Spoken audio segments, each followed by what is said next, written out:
నేను మీ శిరీష.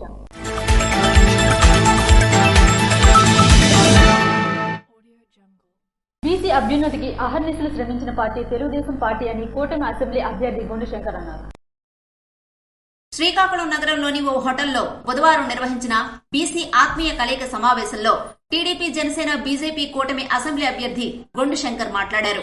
ఈ సందర్భంగా ఆయన మాట్లాడుతూ తాను ఓ సామాన్య కార్యకర్తనని, పార్టీ పట్ల తనకున్న చిత్తశుద్ధిని, ప్రజా సమస్యల పోరాటంలో చూపుతున్న పోరాట పటిమను గుర్తించి తనకు టీడీపీ అధ్యక్షులు నారా చంద్రబాబు నాయుడు, టీడీపీ జాతీయ ప్రధాన కార్యదర్శి నారా లోకేష్ శ్రీకాకుళం కూటమి అసెంబ్లీ అభ్యర్థిగా సీటిచ్చారని వివరించారు.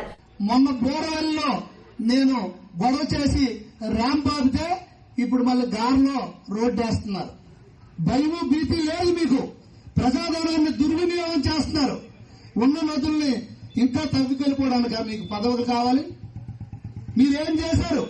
5 సంవత్సరాలు మీరేం చేశారని మీకు మళ్లీ పదవి కట్టబెట్టాలి. అందుకు కళ్ళపల్లి మాటలు నమ్మొద్దు, ఈ దుష్ప్రచారాలను నమ్మొద్దు, ఈ గ్లోబల్ ప్రచారం నమ్మొద్దు, ఈ నీలి మీడియాని నమ్మొద్దు.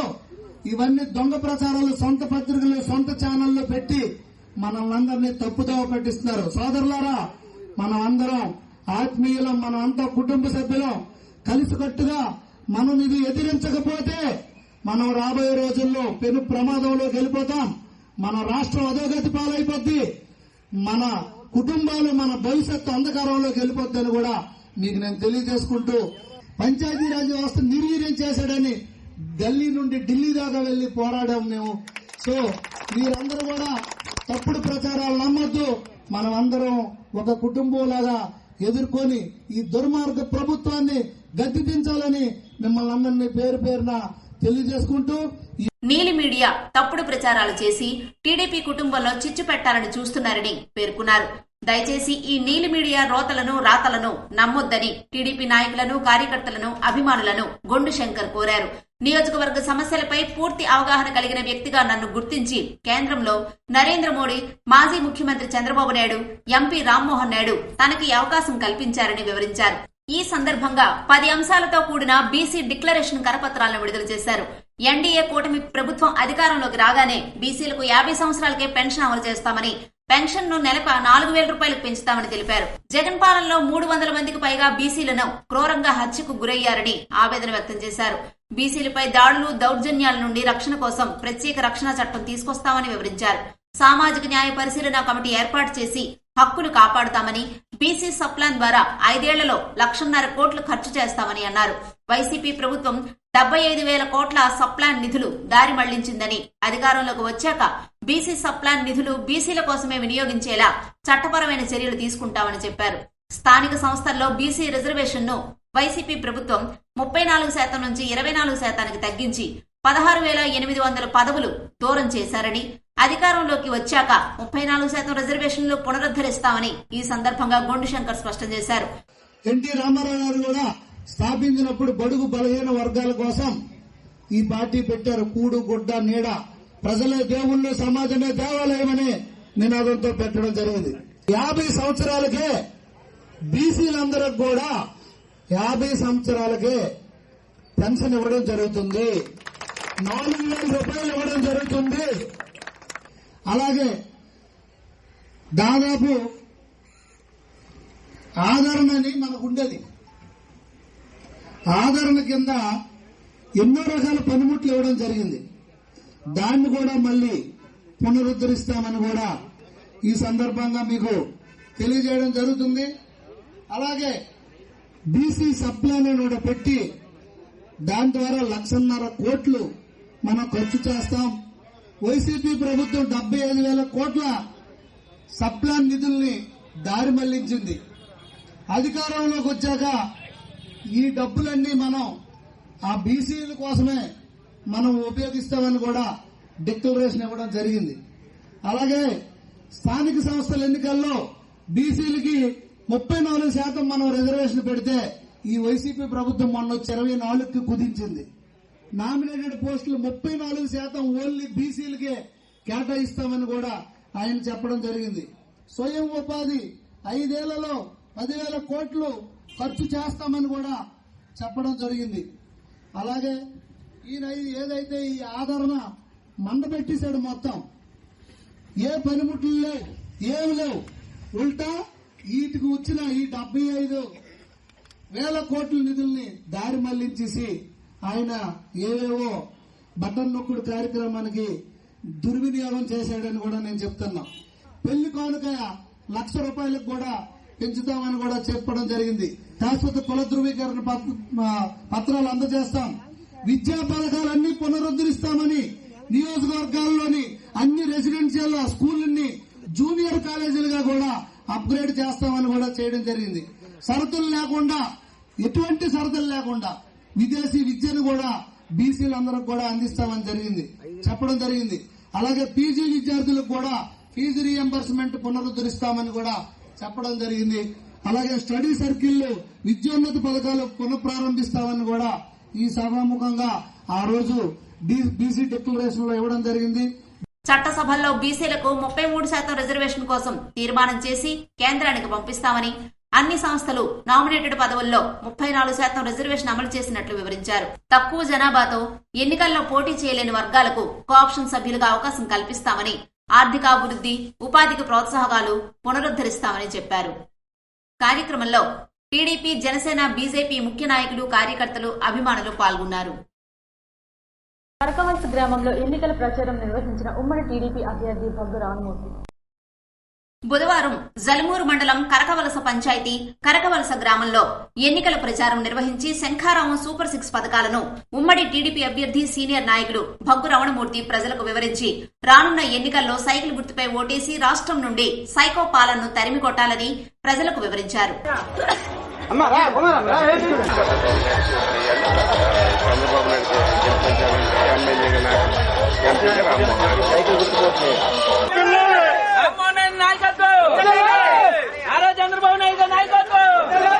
తెలుగుదేశం పార్టీ రామ్మోహన్ నాయుడు ఎంపీగా నేను ఎమ్మెల్యేగా పోటీ చేస్తాను.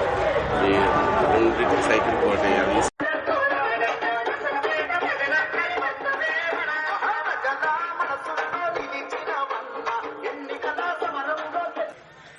అలాగే గ్రామ పెద్దలారా, సోదరి మల్లారా, ఈ కార్యక్రమంలో పాల్గొన్న జనసేన, బీజేపీ, తెలుగుదేశం పార్టీ నాయకులారా అందరికీ పేరు పేరు నాయకు నమస్కారాలు తెలియజేస్తూ, ఎన్డీఏ ఉమ్మడి అభ్యర్థిగా నేను అసెంబ్లీకి, రామ్మోహన్ నాయుడు గారు పార్లమెంట్కి పోటీ చేస్తున్నారు. ఆ సందర్భంగా మీ గ్రామం రావడం జరిగింది. మే 13వ తారీఖు మనకి ఎన్నికలు జరుగుతున్నాయి. ఎన్నికలు ఈ పంచాయతీ ఎన్నికలు కాదు, మన భవిష్యత్తు నిర్ణయించే ఎన్నికలు ఇవి. మందు కలిపి విపరీతమైన రేట్లు పెంచేసి ₹11 తయారైన బాటిల్ వాళ్ళ కంపెనీలోనే తయారు చేస్తాను. అన్ని కంపెనీలు అతని బుక్కుల్లో పెట్టుకుని ప్రభుత్వ షాపుల ద్వారా కాకపోతే ఆ తప్పు బండారు బయటపడకుండా ఉండడానికి వాళ్ళ షాపుల్లోనే ఇవాళ మద్యం తయారు చేసి ఆ మద్యాన్ని ₹200-250 అమ్ముతున్నాడు. గతంలో ₹80 మద్యం. అదే ₹1,00,000 బాటిల్ చేసినాడంటే ఓ 10,000 అకౌంట్ చూపిస్తారు, మిగతాదంతా అన్ అకౌంట్. దానికి ఉదాహరణ ఏంటంటే ఇవాళ మన షాప్కి వెళ్ళి మనం ఒక స్టోర్కి వెళ్ళి కొంటే కంప్యూటర్ బిల్లు ఇస్తారు. ఇక్కడ రేట్ లేదు, బిల్లు లేదు, దానికి ఫోన్ పే లేదు, గూగుల్ పే లేదు, క్యాష్ ఇవ్వడం. ఆ క్యాష్ గోనెంకాలు కట్టేసి జగన్మోహన్ రెడ్డి డైరెక్ట్గా వెళ్ళిపోతున్నాయి. ఇసుగా యథేచ్ఛగా మీడియా సోదరులు కలిపి ఉన్నాను. ఈవేళకి పర్మిషన్ లేకపోతే దొంప గ్రాంపు దారి లాగడం లేదు, అంటే కలెక్టర్కి అవ్వపడడం లేదు, ఎక్కడున్న ఎస్పీకి అవ్వపడడం లేదు, మండల స్థాయిలో ఉండే నాయకులు అధికారులకు అవ్వపడడం లేదు, ఈ దోపిడీ కనపడటం లేదు. ఈ వేదిక ద్వారా నేను అడుగుతున్నాను, నీకేం అనుమతి ఉంది? సుప్రీంకోర్టు ఆదేశాలు ఉన్నాయి, గ్రీన్ ట్రిబ్యునల్ వ్యతిరేకించింది, దాని మీద పెర్మిషన్ లేకుండా వెచ్చనివిడిగా ఈవేళకి ఎలక్షన్ కమిషన్ మరి స్పందించవలసిన అవసరం ఉంది. అవి ఎవరి జోబులోకి వెళ్తున్నాయి? జగన్మోహన్ రెడ్డికి ఎంత వెళ్తుంది? ఇక్కడ శాసనసభ్యుడికి ఉండే వ్యక్తికి ఎంత వెళ్తుందో వ్యక్తి తెలవలసిన అవసరం ఉంది.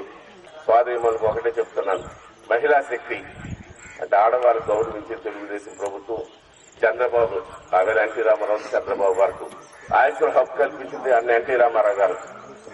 చంద్రబాబు నాయుడు గారు ముఖ్యమంత్రి అయిన తర్వాత మొట్టమొదటిసారిగా చదువుకున్న పిల్లలకి మరి చదువుకోవడానికి 3వ వంతు సీట్లు కేటాయించాలి స్కూల్స్ లో, కాలేజీల్లో.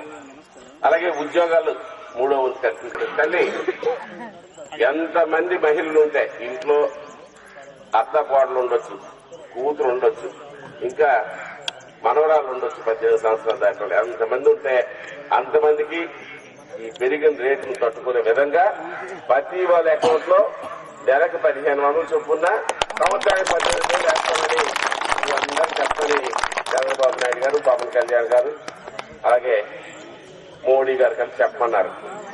ఎంతమంది పిల్లలుంటే చదువుకున్న వాళ్ళకి అందరికీ సంవత్సరానికి 15,000 చొప్పున మీ అకౌంట్ లో వేస్తామని చెప్పమన్నాడు. అలాగే మరి కట్టిపోయి మీద వంట చేస్తున్నారు, వాళ్ళ ఆరోగ్యం దెబ్బతింటుంది కాబట్టి ప్రతి కుటుంబానికి 3 గ్యాస్ బండలు ఉచితంగా ఇవ్వడం అవుతుంది సంవత్సరానికి. అంటే ఆడవాళ్ళకి ఎంతో ఉపయోగమైన ఆలోచించే ఇవాళ ఉచిత బస్సు ప్రయాణం చెప్పి మన గవర్నమెంట్ వచ్చిన పెడతాం. కానీ ఈసారి వచ్చిన తర్వాత ప్రతి ఏడాది అన్నదాత సుఖీభవ కింద రైతుల అకౌంట్ లో 20,000 రూపాయలు వేస్తామని తెలియజేయమన్నారు. అలాగే చదువుకున్న పిల్లలకు ఒకటే చెప్పమన్నాడు. ఏడాది 4,000 మందికి ప్రభుత్వ ప్రైవేట్ రంగాల్లో ఉద్యోగాలు కల్పిస్తాం. అంతవరకు వాళ్ళు కాంపిటేటివ్ టెస్టులకు వెళ్ళడానికో, కోచింగ్లకు వెళ్ళడానికో, ప్రయాణ భత్యాలకో తల్లిదండ్రుల మీద ఆధారపడకుండా ప్రతి చదువుకున్న యువకుడికి 3,000 రూపాయలు వాళ్ళ అకౌంట్ లో వేస్తామని తెలియజేశారు. ఈ 4 సంవత్సరాలు ఏం చేయలేదు. అంత దోపిడీ ఎక్కడ ఏడు దొరుకుతుందో చూస్తాను తప్పించి ప్రజలకు న్యాయం లేదు. అందువల్ల మనం అందరం కలిసి పనిచేద్దాం. గ్రామాల్లో ఏవో చిన్న మనలో అండర్స్టాండింగ్స్ లేకపోయినా కుటుంబాల మధ్యన ఉన్నే పక్కన పెట్టేసి మీ రామణమూర్తి మీకు అలాగే మన రామ్మోహన్ నాయుడు ఇద్దరము అతను నేను ఎమ్మెల్యేగా మ్యాపింగ్ పోటీ చేస్తున్నాడు. తెలుగుదేశం పార్టీ తరఫున సైకిల్ ఓట్లేసి అత్యధికమైన మెజార్టీతో మాకు గెలిపిస్తారని. నర్సన్నపేట నియోజకవర్గంలో వైఎస్ఆర్ కాంగ్రెస్ పార్టీ అభ్యర్థి ధర్మాన కృష్ణదాస్ ఎన్నికల ప్రచారం నిర్వహించారు. వైఎస్ఆర్ కాంగ్రెస్ పార్టీ అభ్యర్థి ధర్మాన కృష్ణదాస్ తన ప్రచారాన్ని ప్రారంభించారు. తన స్వగ్రామమైన మబగాం గ్రామంలో ఈ ప్రచారాన్ని చేపట్టారు. మబగాం గ్రామస్తులు ధర్మాన కృష్ణదాస్ కి పూలదండలు వేసి కర్పూర హారతులతో మబగాం గ్రామం ధర్మాన కృష్ణదాస్ కి నీరాజనాలు పట్టారు.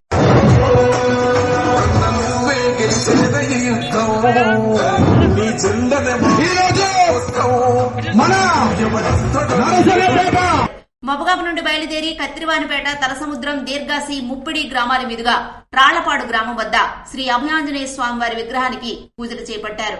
అలాగే గీదురువలస జంక్షన్, కింజరాపువానిపేట, వెదుల వలస, గంగివలస, చల్లాయి వలస, ప్రియాగ్రహారం, సుసరాం, బెలమర, పిన్నిటిపేట గ్రామాల వద్ద అధిక సంఖ్యలో మహిళలు ప్రచార రథానికి ఎదురు వచ్చి కృష్ణదాస్ కు నుదుట కుంకుమ దిద్ది కర్పూర హారతులు పట్టారు.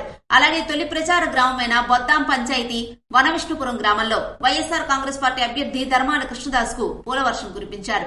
కృష్ణదాస్ వీధుల్లో ప్రచార రథంపై తిరిగి ప్రచారాన్ని చేపట్టారు. అలాగే యువ నాయకులు ధర్మాన కృష్ణ చైతన్య, ఎంపీ అభ్యర్థి పేరాడ తిలక్, ఎమ్మెల్సీ నర్తు రామారావు తదితరులు వీధుల్లో తిరుగుతూ ప్రచారం చేపట్టారు.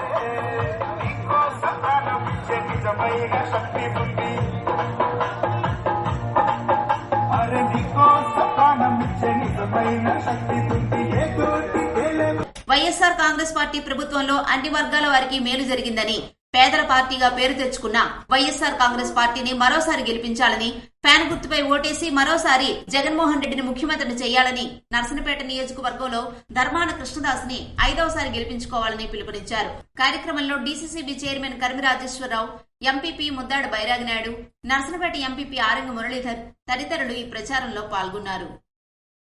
ఇవి ఈనాటి వార్తలు. మరిన్ని వార్తలతో మళ్ళీ కలుద్దాం. చూస్తూనే ఉండండి SSY.